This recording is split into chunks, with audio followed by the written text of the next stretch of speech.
Lahat po ng deboto ng Poong Nazareno, please, ako po ay nagmamakaawa sa inyo. Pakinggan po ninyong mabuti ang video na ito. Una sa lahat, gusto ko pong maintindihan ninyo na ang video na ito ay hindi ko ginawa para atakihin o maliitin ang inyong mga pananampalataya. Naiintindihan ko na nagkakamali lamang kayo ng inyong paniniwala o pananaw patungkol po sa pananampalataya natin bilang Kristiyano. Sa mga oras po na ito, gusto ko po kayong basahan ng Biblia.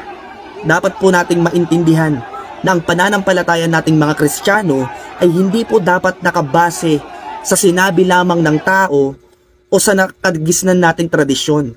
Dapat po ang pananampalataya natin ay base lamang sa banal na salita ng Diyos, which is ang Bible.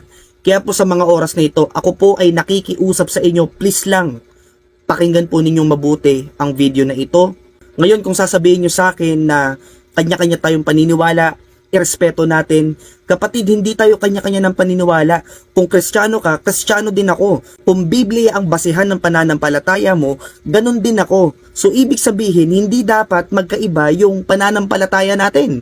Kasi parehong Biblia pala yung pinagbabasihan natin.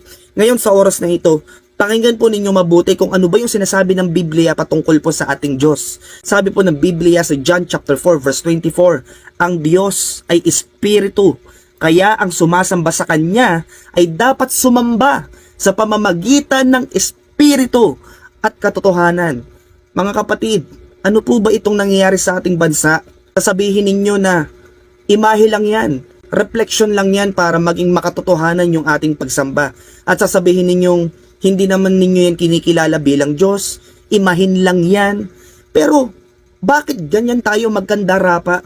Bakit ganyan tayo halos ibuwis natin yung buhay natin? Makakapit lang dyan sa Poong Nazareno na yan ay kahoy. Hindi naman po yan espiritu. Sabi nga po ng Biblia, kung sasamba tayo, sumamba tayo sa pamamagitan ng espiritu at katotohanan. Sana po, ako po ay nakikiusap na hindi nyo po ito i-take. Sana po, hindi po sumama ang mga loob ninyo sa sinasabi ko na ito.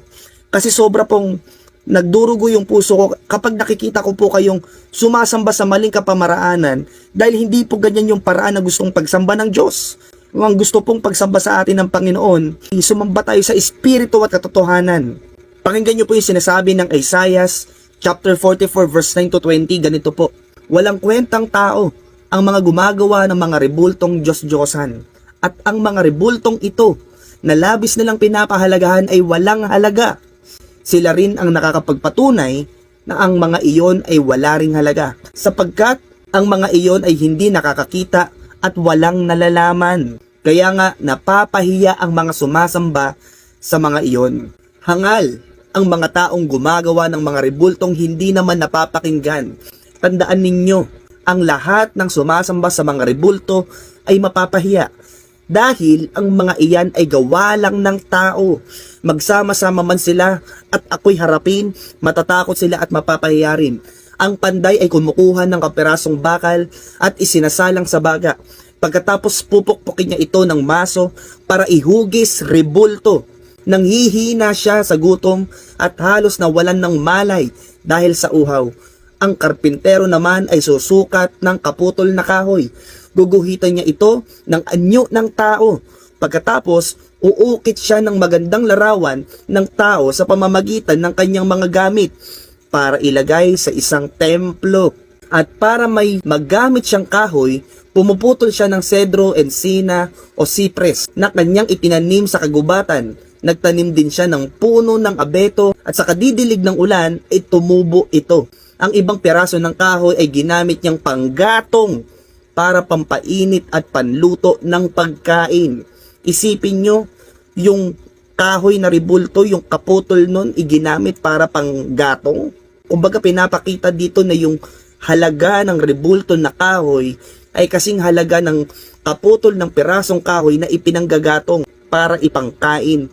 Ang ibang peraso naman ay ipanggagatong niya sa baga nito'y nag-iihaw siya ng karne, verse 16. Pagkatapos ay kumakain at nabubusog. Nagpapainit din siya sa apoy at sinasabi niya, ang sarap ng init.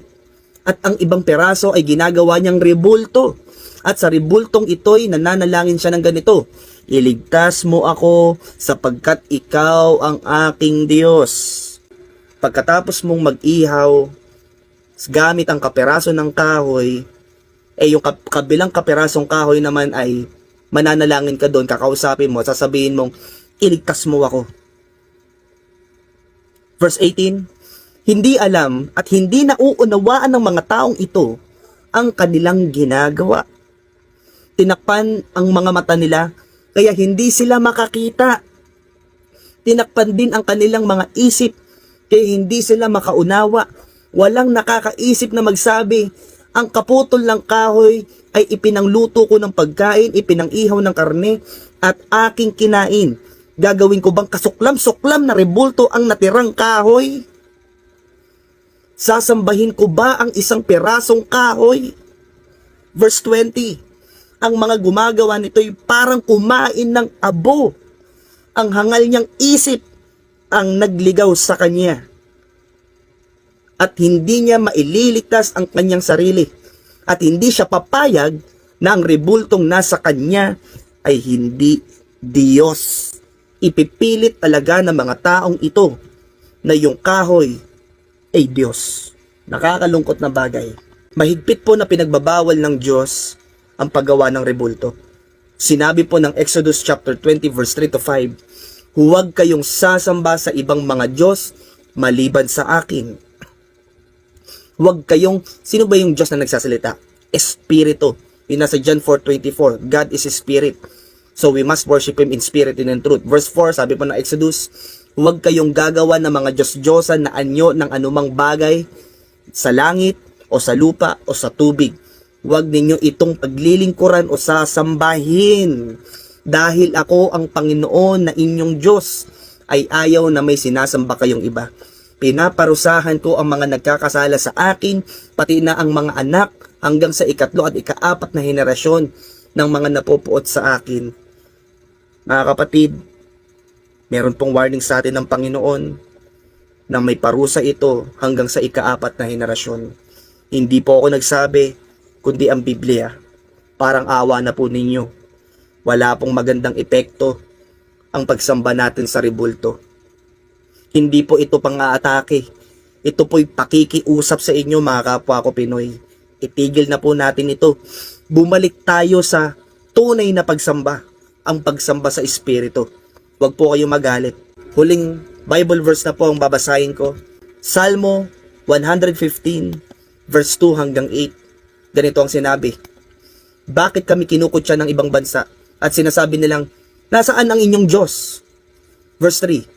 Ang aming Diyos ay nasa langit. Ikaw na nakikinig ngayon, tinatanggap mo ba na ang Diyos mo ay nasa langit? Kung yes ang sagot mo, dapat hindi ka sumasamba sa mga rebulto na kinikilalang Diyos ng ibang tao na nandito sa lupa. Tuloy natin, ang aming Diyos ay nasa langit at ginagawa niya ang kanyang nais. Ngunit ang kanilang mga Diyos ay yari sa pilak at ginto na gawa lang ng tao. May bibig sila, ngunit hindi nakakapagsalita. May mga mata, ngunit hindi nakakakita. May mga tenga, ngunit hindi nakakarinig. May ilong, ngunit hindi nakakaamoy. May mga kamay, ngunit hindi nakakahawak. May mga paa, ngunit hindi nakakalakad. At kahit munting tinig ay wala kang marinig. Ang mga gumawa ng mga Diyos-Diyosan at nagtiwala rito ay matutulad sa mga ito. Alam niyo mga kapatid, pinapakita sa Bible verse na ito na yung mga rebultong Diyos-Diyosan ay walang kayang gawin. At kung ilalagay natin ang Diyos na kinikilala natin sa Biblia, isa po itong malaking kalapastangan sapagkat pinapakita lamang natin na ang Diyos na makapangyarihan sa lahat, gumawa ng langit at lupa, gumawa ng araw, ng buwan, ng mundo, sa loob lamang ng 6 na araw, ay inilalagay natin sa rebultong kahoy na walang kayang gawin. Hindi nakakapagsalita, nakakakita, nakakalakad, nakakahawak o nakakaamoy, hindi yun kayang gawin. Huwag po nating insultuhin ang Diyos na makapangyarihan. Ito po'y panawagan sa bawat isa. Ako po ay nakikiusap sa inyo. Itigil na po natin ang maling pagsamba. Hindi po ko ibang relihiyon, kaya huwag niyo po sasabihin sa akin na kanya-kanya tayong paniniwala, kanya-kanya tayong relihiyon, irespeto natin ang paniniwala ng iba. Hindi po. Pareho tayong Biblia, kapatid, ang pananampalataya. Si Jesus ang sinasamba ko, si Jesus din ang sinasamba mo, therefore pareho tayong Kristiyano. Wag mong ipaghiwalay ang ating pananampalataya. Tanungin kita, yung mga rebulto na yan, saan ba nanggaling yung ganyang paniniwala? Hindi po yan galing sa Biblia, mga kapatid. Dahil iba po ang sinasabi ng Biblia. Aking dinadalangin sa Panginoong Hesus na makapangyarihan sa lahat, na hawakan ng Panginoon ang puso mo, kapatid, at buksan yung isip mo, at maunawaan mo na mabuti ang sinasabi kong ito. Huwag kang magpapadaig sa nararamdaman ng puso mo na nagagalit ka o nasasaktan ka dahil yung rebulto na yan, pinamana pa sa iyo ng lola mo, ng ninuno mo, kaya ganyan mo pahalagahan, pero mali naman. Bumalik tayo sa tunay na pagsamba. Bumalik tayo sa salita ng Panginoon. Maraming salamat.